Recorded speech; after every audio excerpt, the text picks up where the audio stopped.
this killer has gotten his plea accepted. So it's very hard to accept, but we respect the judge's decision here today. This isn't about him. It's about justice for my little girl. It's about justice for Michaela. I now have more faith in the prisoners because at least in prison, they know what to do with baby killers.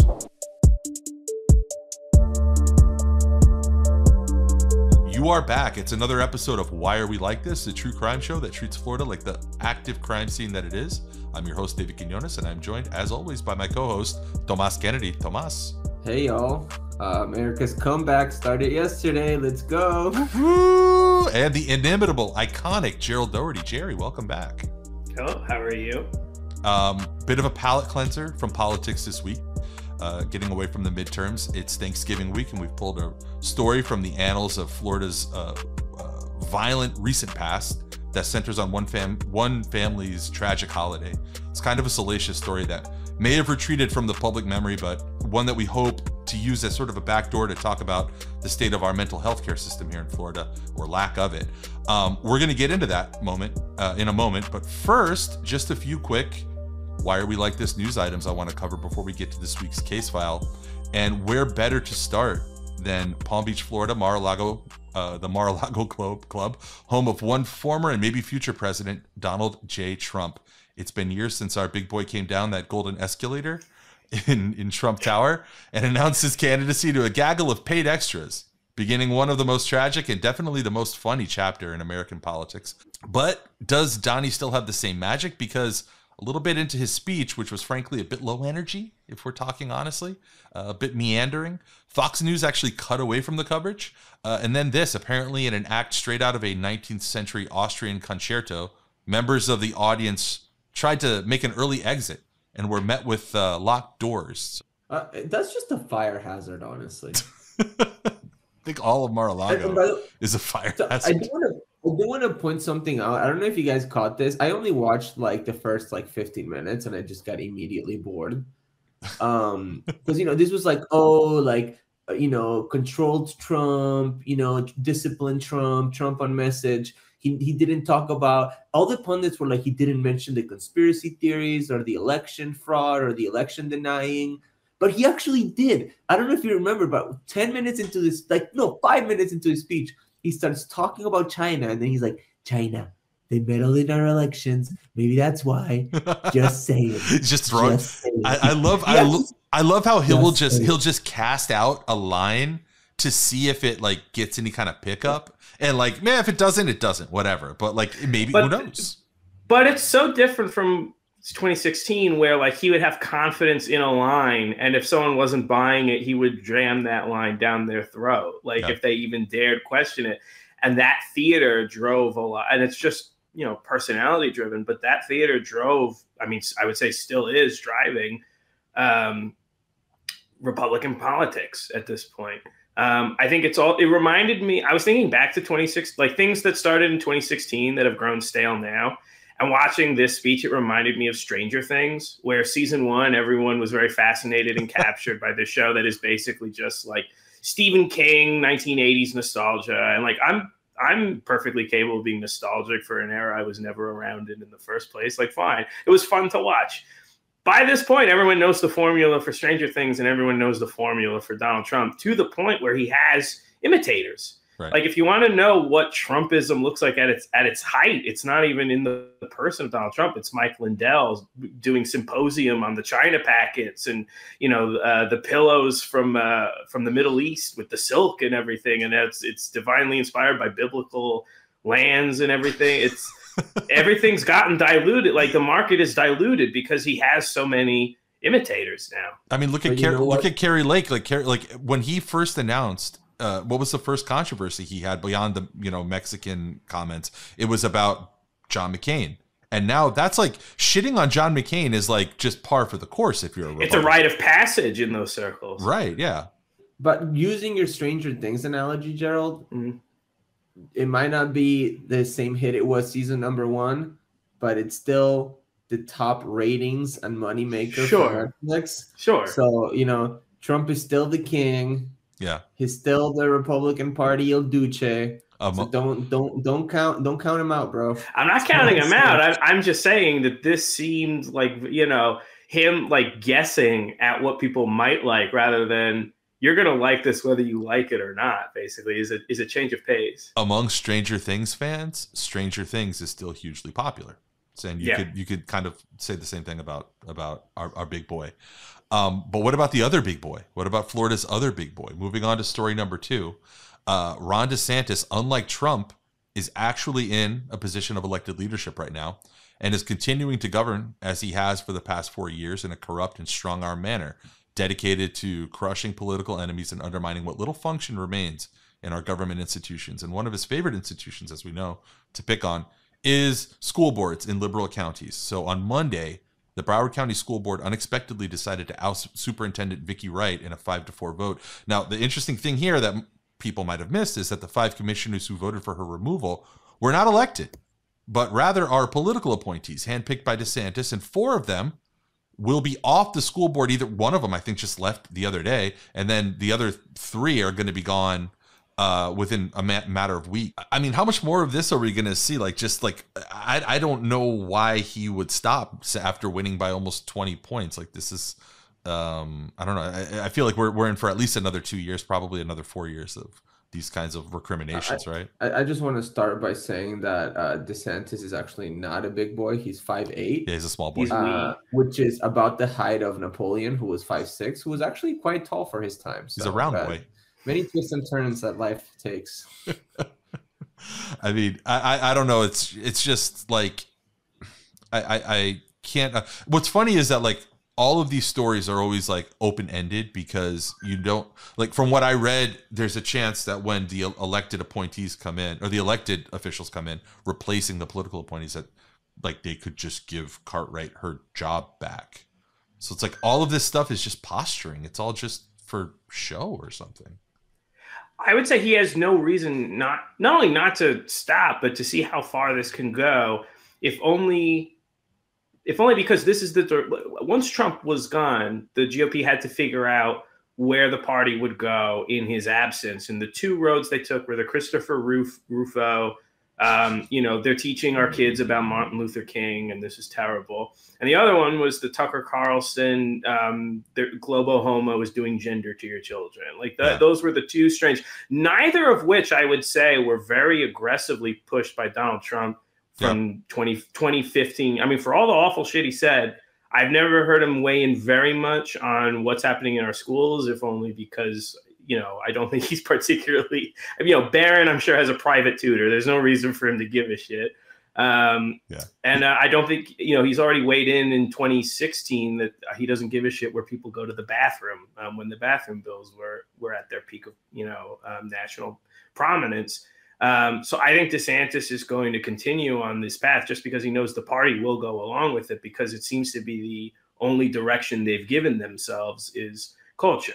So I think you're going to try to see him do it. But also, every time he asserts power, it gives the base, it gives them a bit of jazz, I'll say. They like the exercise of power. Yeah, they like to see power being exercised at people they do not like.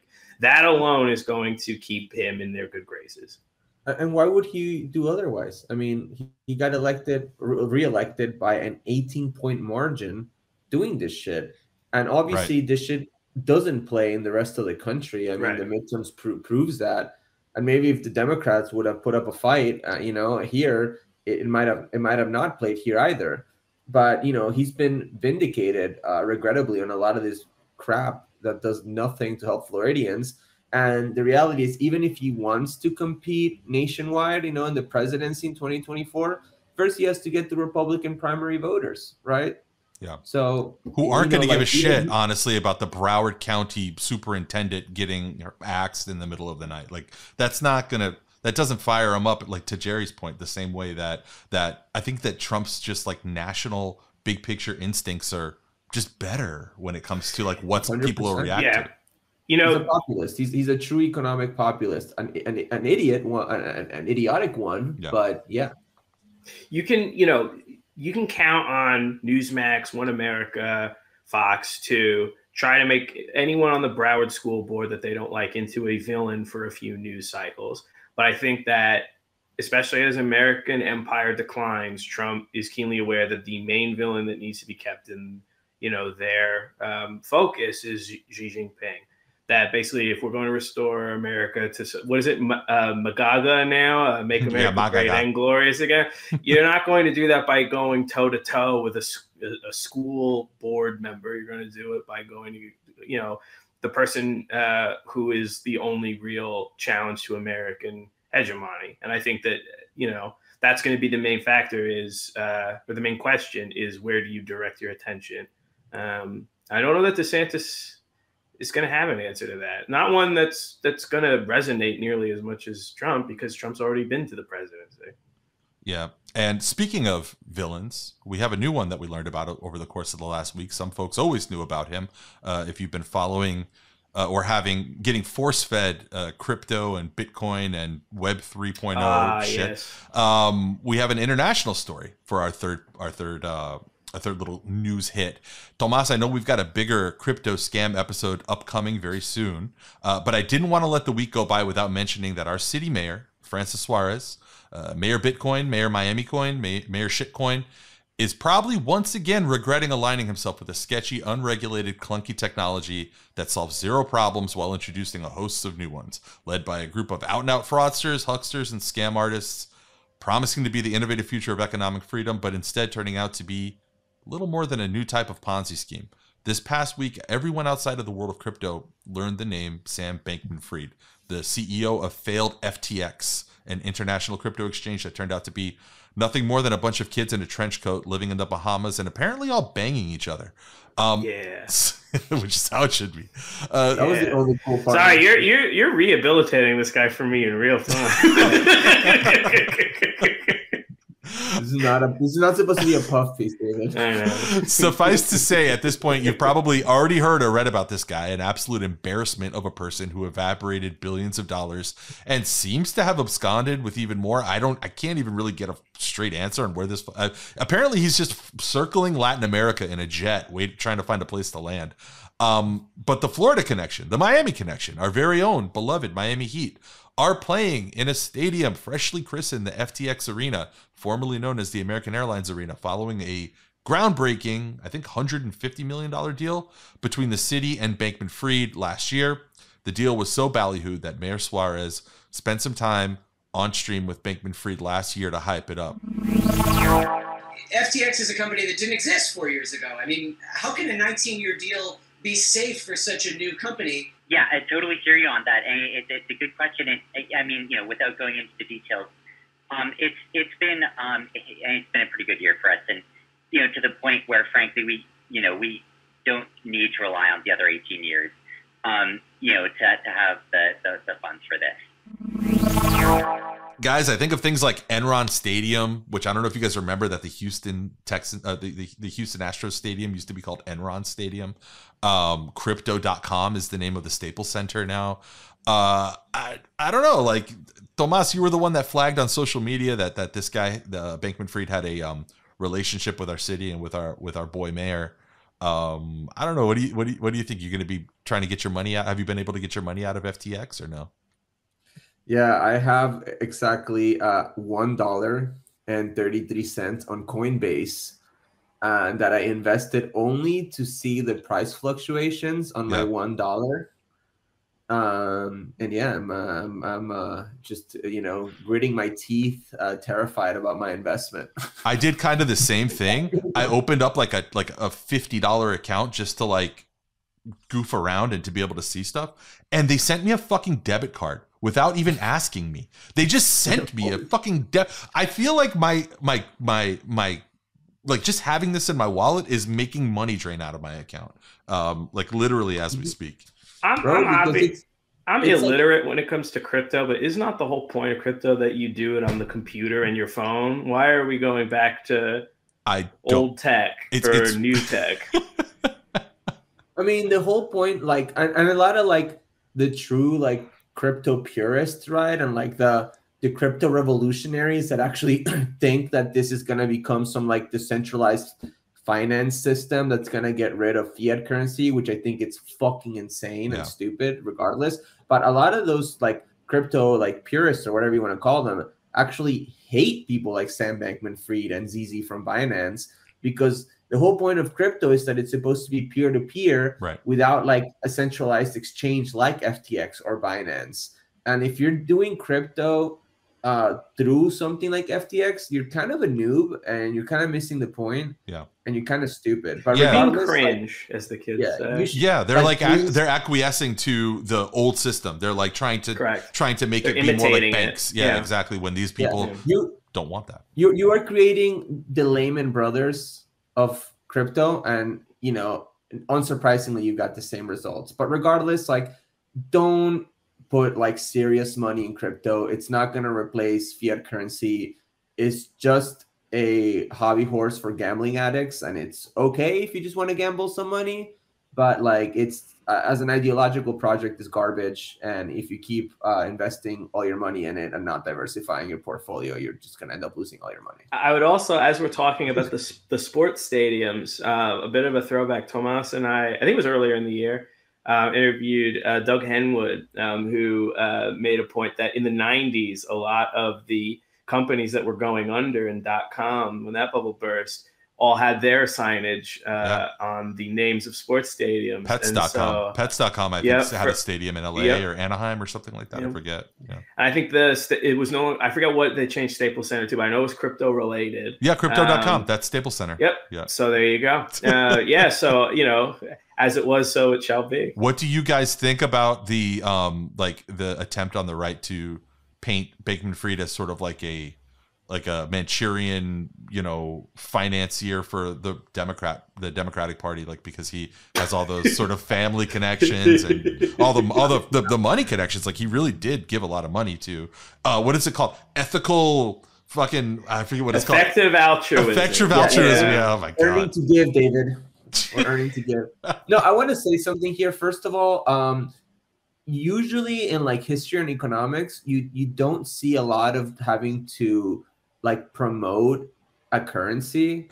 Like if you're seeing ads for you to like buy money into like a current, like to just buy like into like, yeah, like that's a red flag. Like people wake up, like, hello. Second of all, like on what you're saying, like sadly it's kind of true. And like, you know, we have to be like honest about that. This guy did spend like millions and millions and millions of dollars to prop up like sometimes progressive candidates, sometimes like shitty centrist candidates, you know, like Chantal Brown. Yeah. And the reality is that this guy didn't really give a shit about ideology or issues, because he said so himself in a Vox interview that was released yesterday.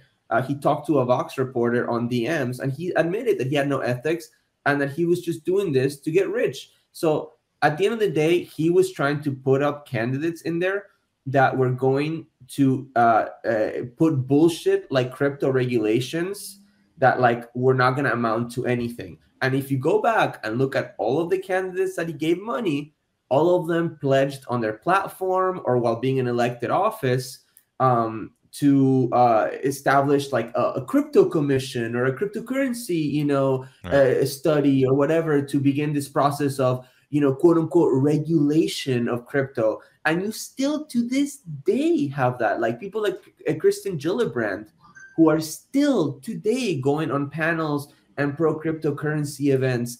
And it's just fucking unbelievable. Like, yeah, I honestly, like, what can you say about it? Like, there's no denying it, you know, like the Democrats were neck deep in this corrupt, you know, crypto money from FTX.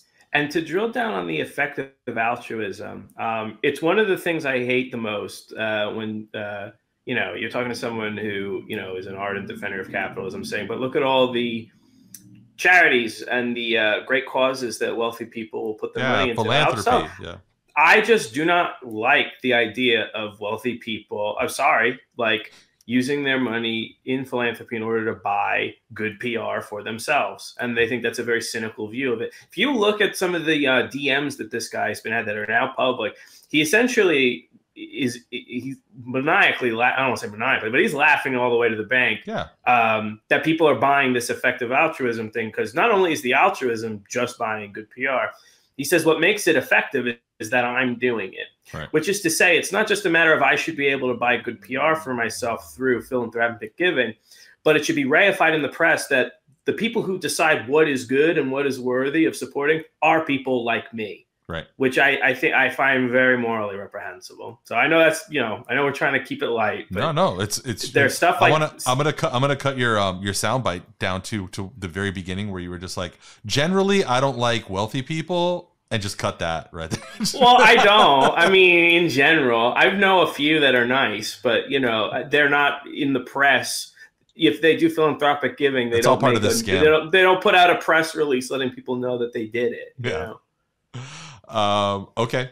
Well, that was our little news roundup, but we're going to head over to our main case for the week, the Thanksgiving Day murders of Paul Merhige, and what that tragedy tells us about the sorry state of Florida's mental health care system.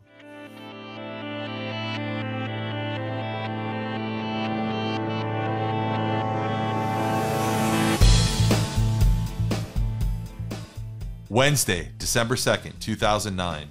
It's a cool, crisp Miami winter night. It's 11 p.m. and I'm on the Miami Herald's news desk alongside a typical skeleton crew of line editors, paginators, clerks, and aimless reporters with the unhealthy habit of lingering at their desk past deadline, acting like helicopter parents for their stories, ensuring that nobody haphazardly misplaces a comma or splits an infinitive in their copy. We've just gone off the floor for the Clipper edition. That's newsroom lingo for the earliest deadline of our night. On a typical shift, there were 3 printing press deadlines. The Clipper, or the international edition of the paper, would go out first, then Broward and the Keys, and lastly, the final edition would go out to the vast majority of our readership throughout Miami-Dade County. Most of us manning the desk won't call it a night until around 1 a.m., but for this moment, there's a calm in the nightly storm. I'm setting the stage here because this was 13 years ago. These days, post-pandemic, most local newsrooms are dispersed groups of knowledge workers, spread across the metro area, filing stories remotely from city halls, Starbucks, or home offices. Even before COVID, the Herald in-person newsroom had become a shadow of its former self. But back in 2009, before the Herald's move from its iconic downtown Bayside facility, the 5th floor newsroom was still very much a nerve center for the city. It was a hive of activity where you could just absorb everything that was happening for miles around you. Old hanging TV monitors with all the local stations, CNN, Fox, ESPN playing simultaneously, the sounds of reporters working sources, giving you one half of a conversation that, if you were nosy enough, could tell you a whole story hours before it was fit to print. The hum and whir of fax machines, yes, fax machines, serving up incoming press releases. And right at that moment, the BlackBerry Storm attached to my hip delivered a familiar double pulse. The message was one of my own sources from within the City of Miami Police Department. It read, FYI, I think we might have a situation. Report that he's at Doubletree. The source added, there will be activity. The Doubletree? As in the Doubletree Grand Hotel right across the street from the Herald, I wondered to myself. From my perch, looking out over Biscayne Bay on clear nights like this, you could see past San Marco, San Marino, and Delito, a series of tiny private enclaves exclusively for the 1%, all the way east to Miami Beach and the expense of the Atlantic Ocean beyond that. I craned my neck across my cubicle, looking out the bay windows, and sure enough, I saw activity. Helicopters had surrounded the area, casting spotlights down along the Venetian Causeway, spilling across Northeast 15th Street, and illuminating the yacht slips and charters peered along the marina. Right then, I knew the late edition of the paper would have to go to bed without my help. You see, 1 week earlier, I had found myself enveloped in reporting a story that captured the nation's attention for a few brief news cycles. The principal figure in this story was a man named Paul Merhige, a 35-year-old from Miami, born in 1974, the second son of Michael and Carol Merhige. Later, the Merhige family would grow with the addition of twin girls, Lisa and Carla. Raised in a relatively upscale, privileged Kendall home, Merhige excelled at Tony Gulliver Preparatory Academy, earning academic honors while lettering in varsity football. He dreamed of one day going to medical school. When he graduated 3rd in his class and headed to the University of Miami, it all seemed more than possible. It seemed likely. But those dreams began to unravel for Paul early on as he began to exhibit signs of mental illness. In 1992, he was declared legally disabled after numerous psychiatric breaks and was diagnosed with depression and obsessive-compulsive disorder as a teenager. He threatened his parents once with a gun, and twice he tried to take his own life. He suffered a nervous breakdown at the start of his college career that derailed any hopes of medical school. Paul's OCD caused him to fixate, He'd wear multiple pairs of underwear, wash and clean himself. I should say, like at the same time. I think everybody should wear multiple pairs of underwear. But he would wash and clean himself and his clothing to an obsessive degree. He had trouble letting go of moments, compulsively revisiting arguments and interactions from days, weeks, and months past. Paul would later tell his therapist that he was completely preoccupied with death, specifically his own. He would go on to wash out of college and was perennially underemployed through the rest of his adult life. During this time, Paul's relationship with his sisters turned acrimonious. As objects of his obsession, he resented their normal lives and their ability to function successfully, blaming them for his own shortcomings. Eventually, Carla, his sister, would file a temporary restraining order against him in 2006, claiming that he threatened her life and also threatened to kill himself. Meanwhile, Lisa married a man named Patrick Knight, who viewed his new brother-in-law as a big pile of dysfunction, whose problems were of his own making, dragging down the marriage family and costing Michael and Carol thousands of dollars through intervention, treatment, housing, and overall support. More and more disconnected, Paul became the proverbial black sheep of the marriage family. He experienced violent episodes, spates of manic and irrational behavior, and would disappear and reappear at inopportune times. After bouts of estrangement, many members of Paul's extended family went years without seeing him. Thanksgiving 2008 had been a fraught one, controversial enough that the entire marriage family was disinvited from their friend's home for future affairs. A year later, Paul's aunt and uncle, Jim and Muriel Sitton, offered to play host for the family's Thanksgiving Day. Along with Michael and Carol, guests included the twins Lisa and Carla, Carla's husband Patrick, family, friends, and 16 attendees overall. Nobody thought Paul, again an estranged black sheep at this point, who Jim and Muriel hadn't seen in more than a decade, nobody thought that he would make the drive up from Miami to Jupiter. But what nobody knew is that Paul had been dropping hints that he wanted to be a part of the festivities. In the days before, he texted with his mom, Carol, asking for details of the party, directions, time, who would be there, when they would arrive. It wasn't until everyone was at the party that Carol disclosed this to her daughters, alluding to some worry over Paul's ongoing mental state. Lisa, his sister, learning that her brother might be in attendance, joked darkly that she, quote, "hope he doesn't kill us all."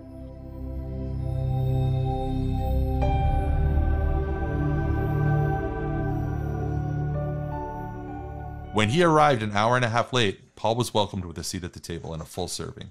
The ensuing 3 hours were much like any family Thanksgiving: food, singing, stories, football.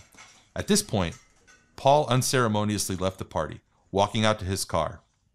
He returned 20 minutes later, holding a Remington bolt-action rifle. Paul shot both of his sisters, Carla and Lisa, who died on the spot. Paul then fired on his brother-in-law, Patrick, who had rushed to his wife's side, shooting him in the stomach. Patrick survived, but was severely wounded. Paul shot an aunt, Raymonda Joseph, in the shoulder and then shot her a second time, killing her. Later, it was learned that his sister Lisa was pregnant at the time. Amidst the chaos, the Sittons took cover in their kitchen. Paul walked to the end of the home's hallway, where he found their 6-year-old daughter Michaela asleep in her bed, where he shot her 3 times. On his way out, Paul locked eyes with his father and said, "I've been waiting 20 years to do that."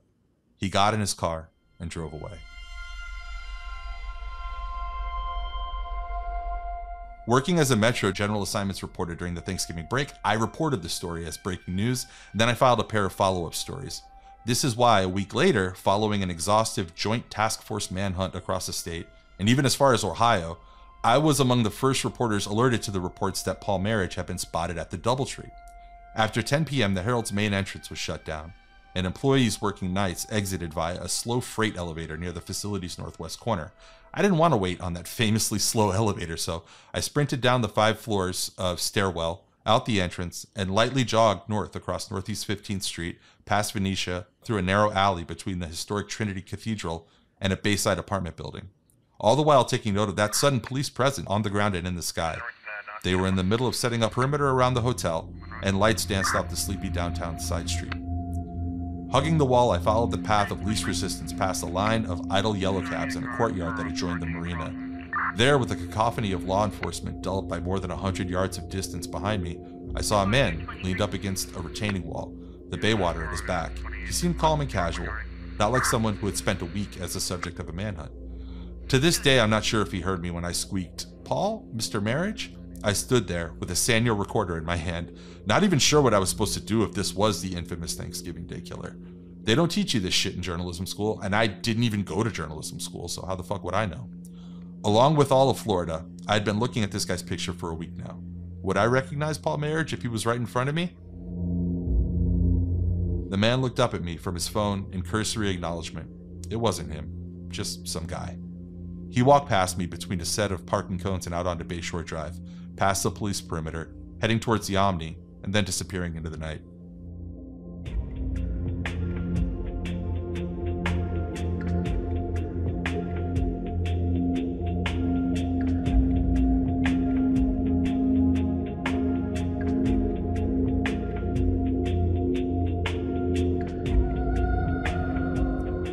4 weeks later, I was in Puerto Rico for the holidays when I got the notification that Merhige had been caught from the Associated Press's report. A secretive motel guest in the Florida Keys checked in under a fake name, paid in cash, stockpiled canned food, and insisted on cleaning his own room.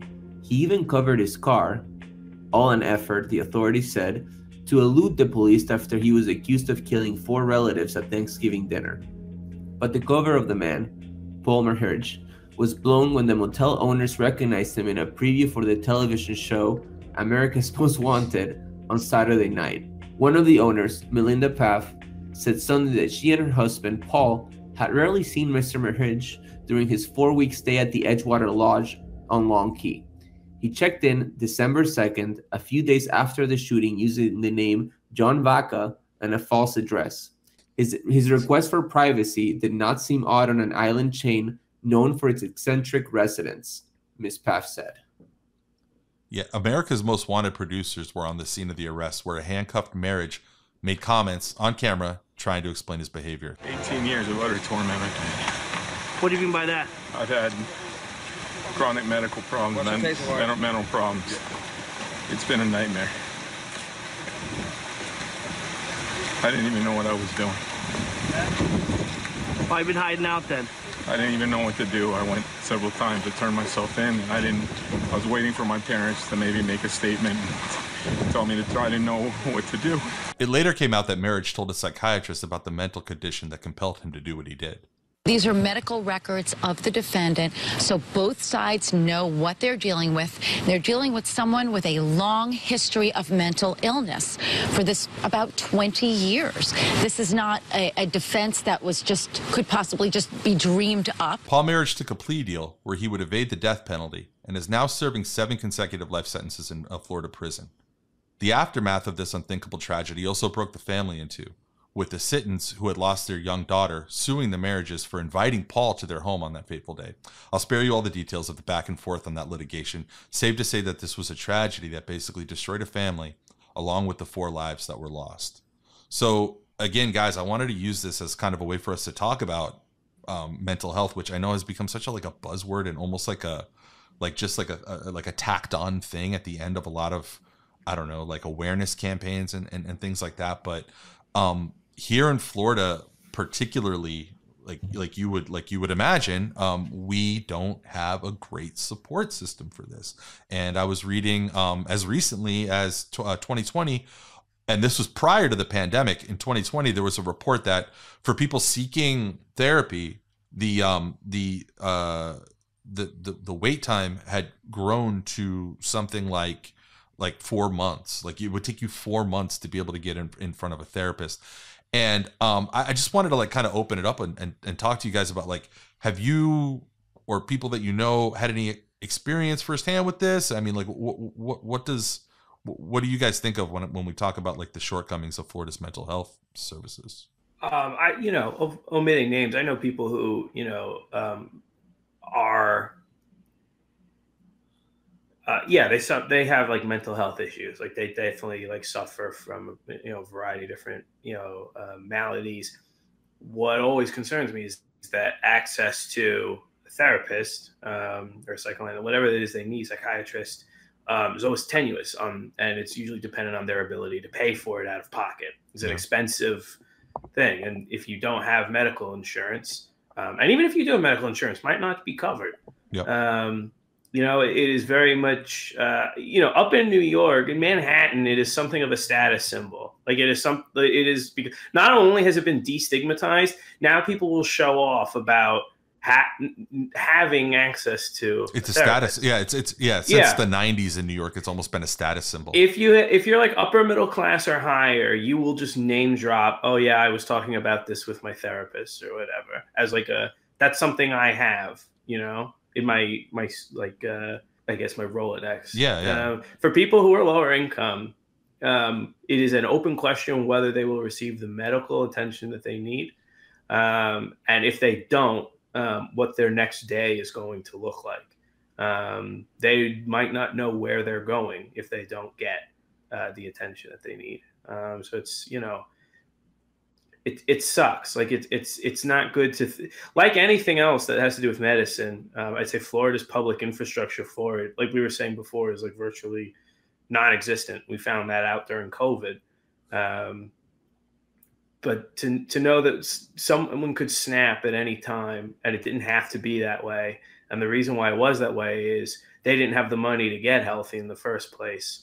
I mean, I know Tomas and I, we've talked about how you will remark that when you go to other countries and then you come to the States and see that like something like just taking care of your own mental well-being, like it's almost like, I mean, I'm not religious, but there's like an element of sin to it.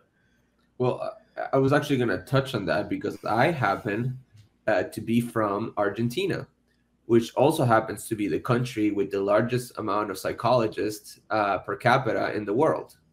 Almost everyone in Buenos Aires and in the country is on therapy, and that's just like an actual statistic. But why? How did that end up that way? What was the conditions that made that, or did it just happen that way? You know, I don't know. I'm assuming it must be something around like the culture, or like something around like the, you know, the tradition of like the medical field, or like, you know, maybe like immigrants abroad, you know, like psychoanalysis from Europe, you know, like Freudian style, because there's a lot of like psychotherapy. There's less of an emphasis on like psychiatry, and more on psychoanalysis, right? Whatever, like that's like a whole debate in and of itself. But you know, another thing is Argentina has socialized healthcare, right? And it's not just socialized healthcare for like residents, like it's for anybody in the country can access like public like health services. Obviously, there's like waits and stuff like that, but it's pretty good actually. It's comprehensive, and it's available to everyone. So, you know, yeah, it's just I just think it's fucking barbaric, like in this country. You know, the fact that it's not just mental health, it's just like every single aspect of health is privatized and giving a profit incentive. But, you know, like mental health is just really, really important, right? I mean, like the mind is so fragile. And I'll say, you know, from my own perspective, right now, I'm an independent contractor. You know, I work on you know, on a consulting basis. So I don't have healthcare, you know, and I was going to, I'm luckily have like I don't suffer from any mental illness. At least I think, you know, I think I have like relatively well, like pretty good mental health, but, you know, I have my own issues like everybody, and I struggle with things. And I was going to a therapist, but when I moved into, you know, like working as an independent contractor, I lost my healthcare, and it was like so prohibitively expensive to pay a therapist, and I had to drop it. And, you know, I was like, you know, I was upset at that. I thought it was like really helping me. So yeah, just a shame. Yeah, when you tie these things to like economic conditions, I mean, we're staring down the barrel of another recession. How many people, you know, who will, during the quote unquote natural course of that recession, who will lose their job, will also lose that benefit that maybe is incredibly important to their life. It's like they need that outlet, they need that person that to talk to. I mean, it's perverse, I think, to like tie that wellness to, you know, your whether or not you have a job, which I guess we've all just come to accept, but except for those of us who don't accept that. But I want to make a point though really quickly that in talking about the marriage story, one thing that I bulleted and I really wanted to mention is that it is true that people with mental illness are way more likely to be the victims of crime than they are the perpetrators. So I think it's important. Where again, we're being very conscious in what we're doing here, where we like are using, we're not like true crime chicks or whatever. We're like using these stories to tell something else. We don't want to like just, you know, have. I saw some crazy true crime shit recently, guys. It's just the amount of true crime stuff that's out there is a little vulgar. I gotta be honest. But what about just like broadly? I pulled up here if you guys are looking at it, and if you're listening, you can't see it. But recently on October 18th, the governor's office here in Florida announced.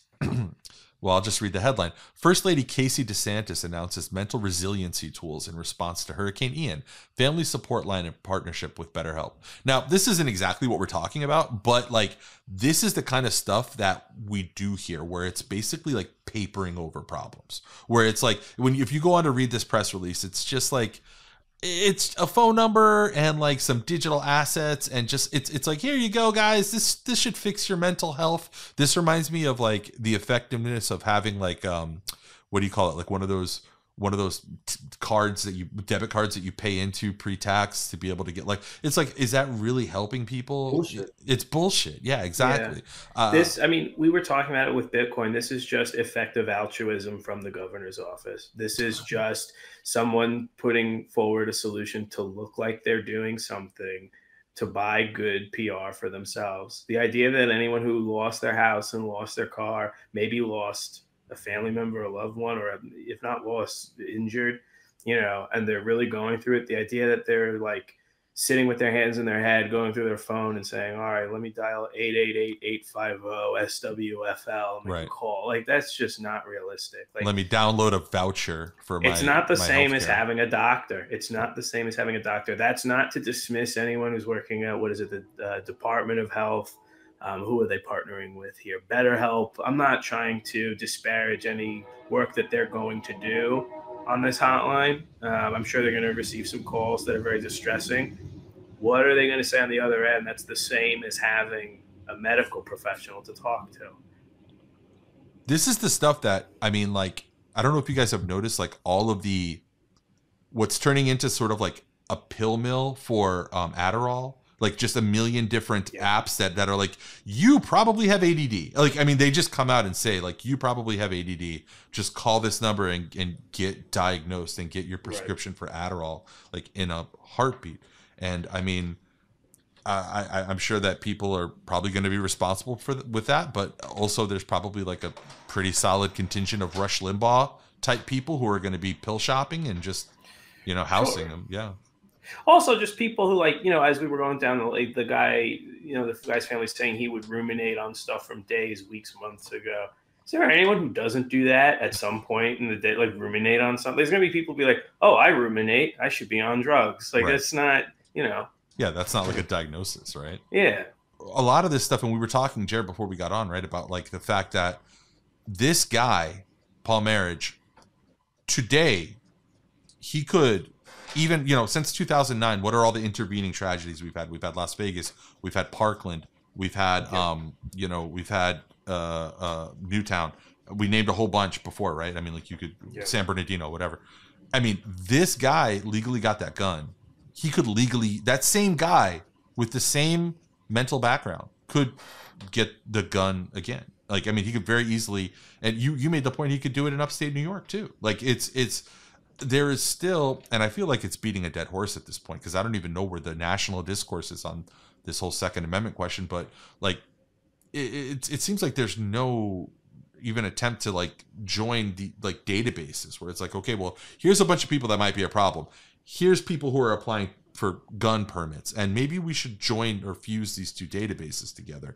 But it doesn't seem like any of that is happening. I think that just living where I'm living, which is now Lawler country. I like knowing them as well as I do. They would say that this is a plot. It sounds reasonable. Everything you're saying sounds perfectly reasonable. Why wouldn't we stop people who are mentally ill from buying guns? Because they might do something with them, something terrible. Yeah. They would say that you're setting up a database of people, bad. You are investigating into their mental health, bad. And C, all you need to do is have a credible accusation of mental illness in order to keep people from purchasing a gun. So all they need to do is say that conservatives are mentally ill, and then you can't buy guns anymore. And if you think that sounds insane, like, it gets worse. That's where that goes. Even if it sounds perfectly reasonable, they will self-victimize. Like, because I'm sorry, if you're listening to if you're the one guy in MAGA country who listens to this, if you're an epic patriot dad, they like nothing more than the comfort of the victim's chair. They would rather someone else be taking their chances that a mentally ill person got a gun and shot somebody, or, like you said, was the victim of violence, was on the receiving end of it, than set up a situation where anyone could be denied a gun for almost any reason. You know, that theoretical guy you're talking about, as an aside, I love the idea of somebody who maybe is like a big Trump guy, but hates Ron DeSantis, and like that's common now. And like, that's common now. I know, that's what I'm saying, and stumbles across like Tomas's videos sweating Ron DeSantis and is like, I like that Argentinian boy, I'm gonna follow his podcast. Don't forget Tucker Carlson reads Jacobin, so he has more talking points about why the Democrats suck. So I wouldn't put it outside the realm of possibility. Hey, look, I'll take your follow, I'll take your retweet, and I'll take your subscription. A win is a win, baby. A win is a win. Yeah. A win is a win. A follower is a follower. No, but like the thing that is so perverse though about the right wingers on this issue, especially on the gun issue, is that there's been this like in some sectors this push towards talking about mental health every time there's like a school shooting or a mass shooting, right? And then there's been this pushback also on the liberal side, right? To like, no, we can't talk about mental health because it's just all the guns, and it's just so insane. Yeah. From both sides, to be honest. Although it's absolutist. It's absolutist on both sides. Yeah. I think it's worse on the right wing side, and I'm going to get to that because, of course, mental health plays into it, and that's not to like blame like mentally ill people or those suffering from mental health problems, but like the fact that there's more guns than people in this country, while there are like a complete collapse of like mental health services everywhere, like that's not a good combination. But the problem with the right wingers, it's that like they don't want to do anything about the guns, and they don't want to do anything about the mental health issue. So it's like, what is there left to do here? Right. It reminds me of the violence in Chicago debate, where it's like, oh well, you know that most of the crimes that happen most of the gun violence that happens on a given day is black on black crime in Chicago. It's not, and it's like, okay, well then what is your plan for that? Right. Or is it just a canard? Is it just something that you're floating out there to they also talk about whenever there's a shooting, they talk about mental health like it's the weather, that it's just a fact of life. You can't, there's nothing to do about it. It's just, oh, well, we don't take mental health seriously enough. That's just, they're like, well, what are you going to do? That's like, well, answer the question. What are you going to do? We have a Second Amendment, and we're going to interpret it to its broadest possible, meaning, and fuck off. People are going to die. And I've been thinking about this for a while. The more violent in its expression, rightist politics becomes, the more they will conflate the Second Amendment with the First. Yeah. Which is to say that my expressions of violence are a form of speech. I wouldn't be surprised to start hearing that argument be made as we get further and further into the 2020s. Well, that goes back to your thing about the databases too. It's like the subjugation, the complexes of persecution. No, of course. I mean, they don't have any arguments after Uvalde. Like they tried talking about the mental health thing. And like that doesn't go anywhere because they don't have any solutions towards mental health anyway. So like they don't have any proposals to resolve that. And they don't want to. And anything that could be proposed would go against all like their ideology. Yeah. But like their solution was the main talking point that we've heard, and it wasn't just Ted Cruz saying it. This was like a thing repeated on the right, was like, we need one door. We need one door in the school. You guys remember that? Yeah. Oh, yeah. One door to go in and out.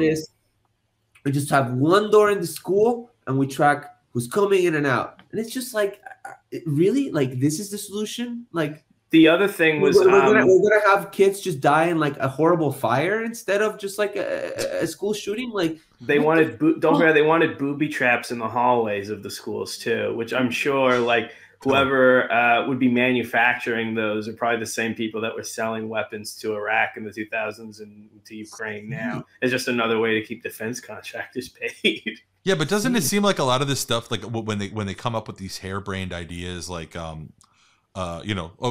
the origin of the whole kitty litter, furry thing, as we found out, is that there were some classes that did have kitty litter in them, but it was in case of a shooting. It was you have to piss during a shooting. In case you have to piss in case a 5-year-old has to take a piss during a shooting. Because it's less embarrassing to piss on the floor, But like all of these things are they're not meant to really be, it seems like, at least what comes out of the right, is not meant to be prospective solutions or even just like outlandish solutions. They're just meant to be rejoinders. They're just meant to be responses that you can I saw somebody once a few years ago programmed a Twitter AI to just have the gun debate with itself.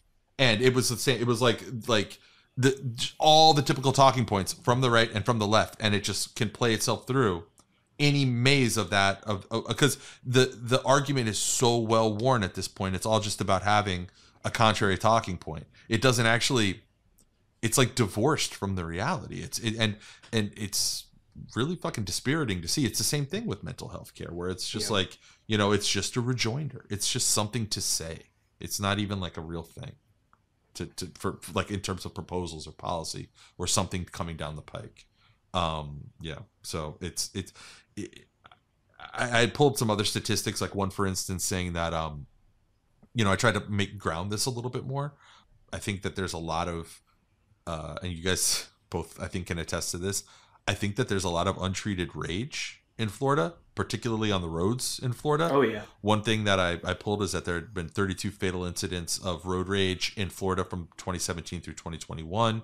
And I mean, I think that we don't talk enough about how angry we are and how angry, like, you could say this broadly for the whole country, but like specifically here in Florida, navigating this state pisses you off. It makes you feel shitty and just like ambiently bad. And like, I just, it feels like a lot of these things are sort of like sprawl. Like you can't even get your arms around them. The problems are so big. Because like, how do you fix that? How do you fix that life sucks if you're like in DeLand or something like that? Yeah. There was, I forget who it was bringing up the point that like a lot of the violence in America has to be attributed to the structure of American society for this reason. In Lebanon, I think it's one of the few places where they have more guns per person than the United States. But for all the things that happen in Lebanon, what doesn't happen very often is school shootings.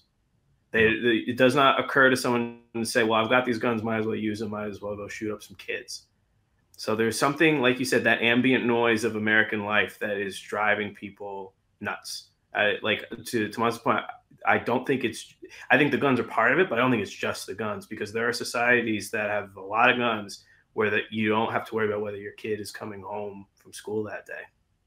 I agree 100%. I think the guns are a problem. I mean, full disclosure, I'm a gun owner myself, but same. I think the guns are a problem. But there's something about our society, whether it's the lack of mental health services, how alienating and isolating and lonely it is, how violent it is, how divisive and racially violent it is. I think there's so much culturally that's just like toxic about this country that's driving people to take these violent actions. And again, there's like no support for folks who are suffering from mental illness. I was talking with a friend recently. We were having breakfast, and he was saying, we were just talking about a bunch of different things in politics. And he semi recently became a father, right? Like a couple of years ago.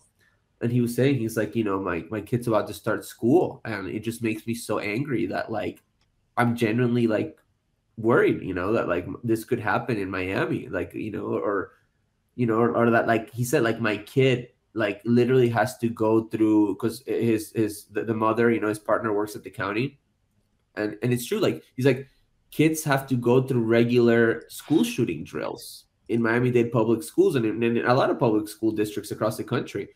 And I was like, I asked him, I was like, do you like, because we both went to Miami-Dade public schools. I was like, do you remember doing public, like school shooting drills when you went to public school here? It was like, no, actually, like we never did that. And I was like, yeah, we didn't either. Like I've never did it.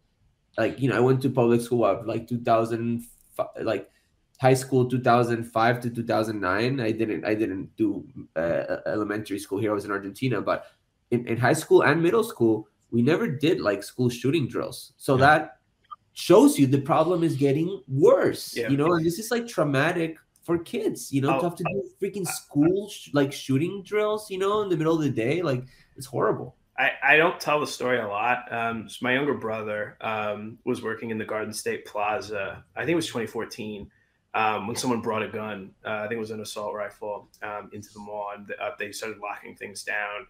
Everyone went into the closet, all the rest.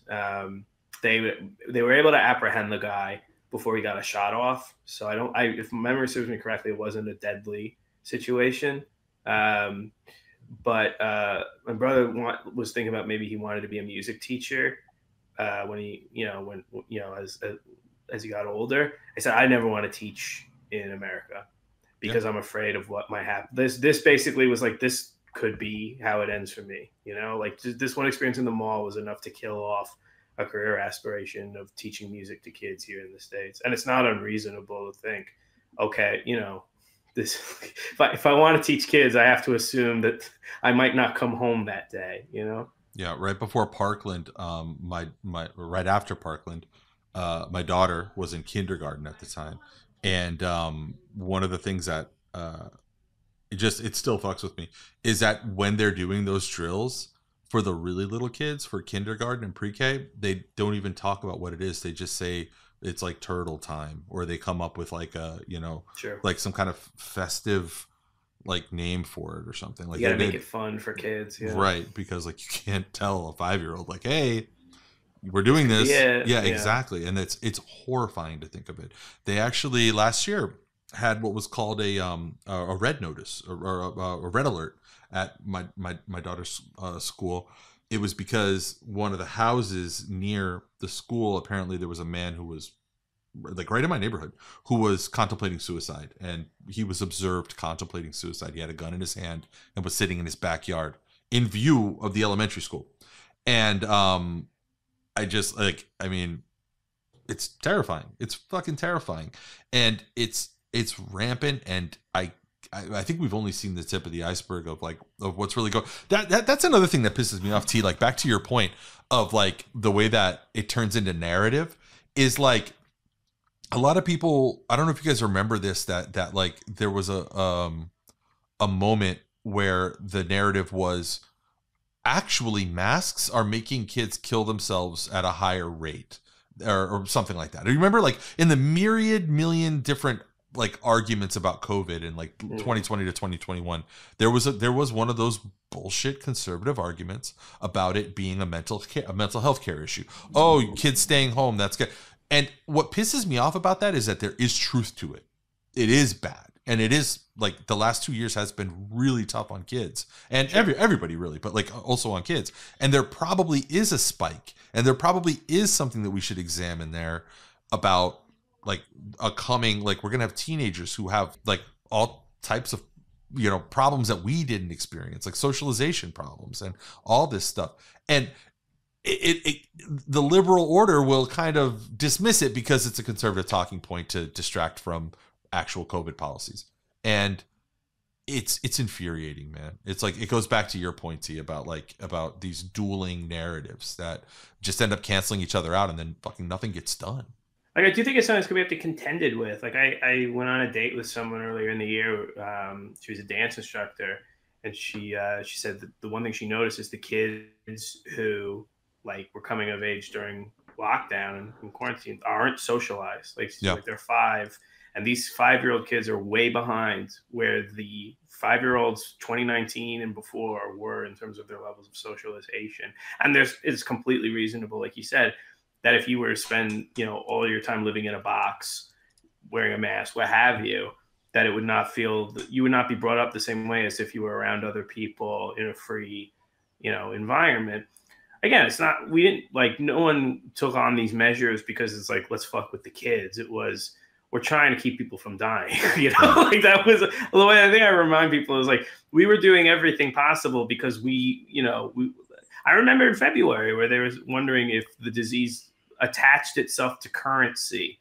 And because of the way currency travels all around the world at such speeds that maybe that's how we were doing everything we could until we knew more. And like you said, like, I do think this is going to be something that's going to have to be contended with, of getting these kids up to speed and getting, everyone properly socialized, everyone,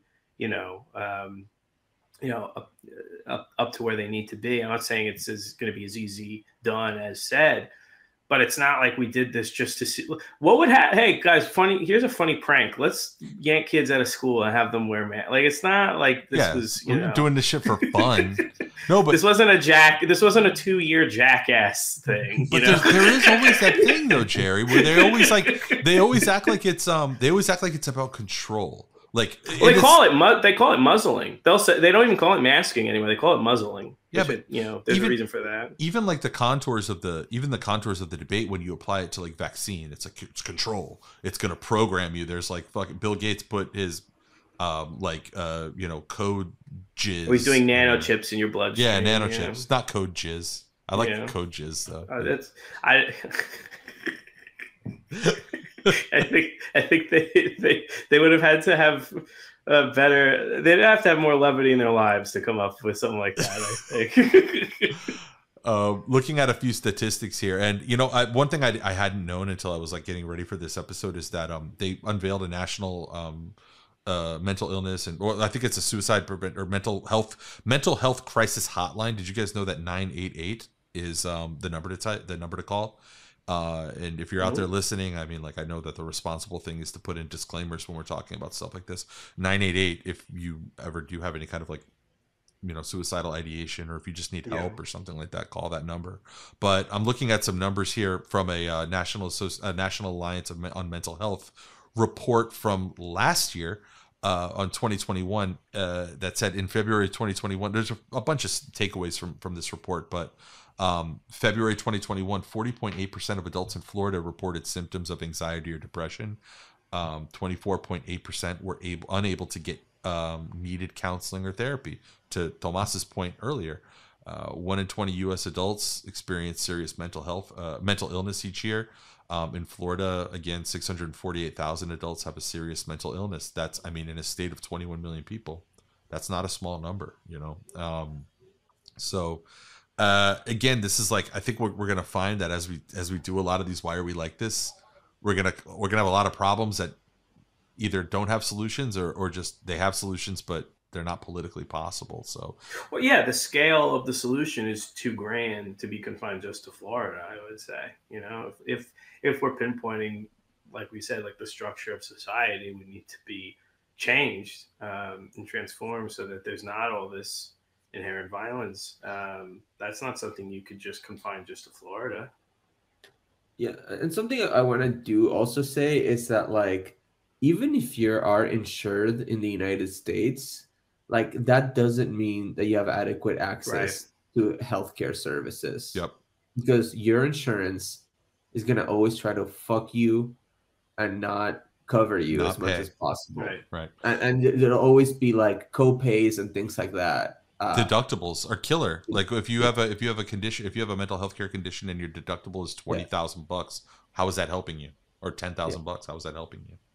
Yeah, exactly. So, just being insured is not just, a pass, to just like, oh no, I can go to a psychologist. No, that it still means that, like, a financial burden on you is significantly less, but just the whole system's fucked up. Yeah, and even if you do have, to your point, even if you do have health insurance, you're also a prisoner of your market, because we've turned this into a market-based economy, right? We've turned it into a commodified, industry as opposed to something that is like, more centrally planned.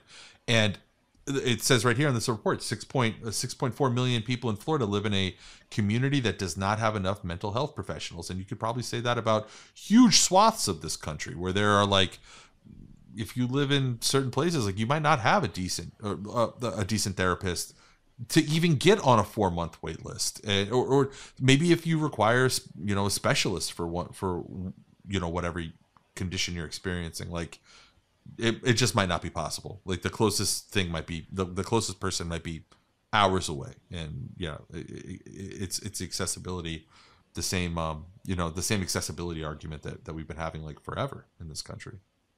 My first instinct is to tell a joke, and a lot of what we've talked about is very unfunny. So I don't know.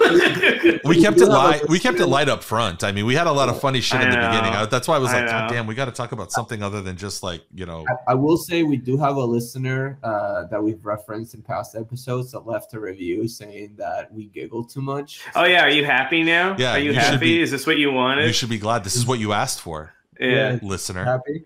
Yeah. Robbed us of our joy and laughs. I guess I'll just never laugh. I guess I'll just never have fun. I guess I'll just never enjoy myself. And now just in time for the second, I guess third Trump presidential run, and we can't laugh. Thanks. Thank you, listener. Yeah. That's all for this episode of Why Are We Like This? Be sure to follow us on Apple Podcasts for more episodes, or subscribe wherever you get your podcasts. Visit us at wawlt.com. Follow us on Twitter at Walt Show, and on TikTok at Walt Show. You can also email us at walt@allpointswest.net. Until next time, this was Why Are We Like This? Walt Mafia Rising.